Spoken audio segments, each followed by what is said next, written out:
So in this video, what we're going to do is we're going to focus in on results. Results of what?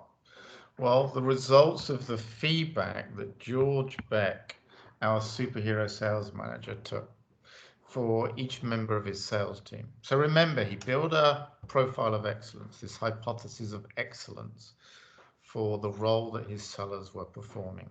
And then what he did was he completed feedback for each one of his sellers against the profile.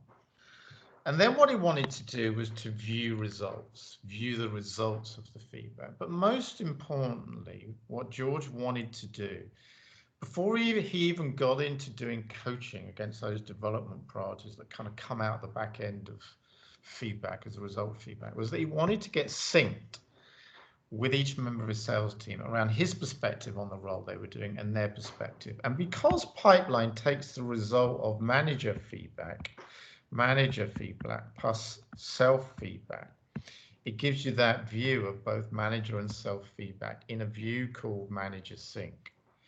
It meant that what George Beck could actually do was to get aligned with each member of his sales team around where they were on their journey towards excellence before he started to do coaching. Because if you can get aligned in terms of where you are on this journey and you both agree on where you are, you know, the point that you've reached, when you get into coaching can be so much more effective. Because if you're not aligned and you get into coaching, there's always this issue of, why are we talking about this? Why is this important to me? You know, I'm really doing this already. So coaching becomes less effective. So let's see what Manager Sync is all about. I'm just going to come out of my my pen here. I'm just going to jump into Manager Sync, because what I want to show you is how George Beck was able to use Manager Sync to get aligned with Violet Smith, one of his sellers. Now, what I'm going to do here is jump right down into the individual question level, because what you can see in Pipe9 are the results of feedback. Self-feedback, Violet's view of the work that she's doing, manager feedback, George's view of the work that Violet's doing. And can see the results of each of the questions. And what I'm going to show you here is one particular question, which is number 5 here, from being a credible business advisor. This is the practice area in the profile called Becoming a Credible Business Advisor. And this is the answer that George gave, and the answer that Violet gave to question number 5, becoming a strategic advisor by joining the strategic advisory and planning committees of her customers. So George's view on this, look, is that this is absolutely critical. George's view is in red.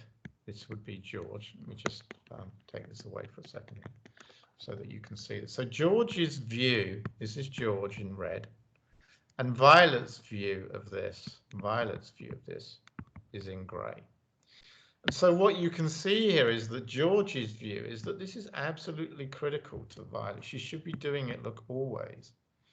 But Violet's view is that, you know, it's not that important to her. Really, why should I be doing it? You know, frequency is low and her capability is low. She just doesn't think this is important. And so before George gets into any coaching conversation with Violet, what he did was he sat down and went through with Violet those things that he felt were most important to her in terms of where she is on her journey towards becoming excellent in role against those skills that are inherent within the profile of excellence. And this is one area where George highlighted, look, I think this is really important. And I had a conversation with her about that. And once they kind of get aligned on this, it means that they can then move forward and have much more effective coaching conversations that are orientated around the things that they both get aligned on are most important from a development point of view.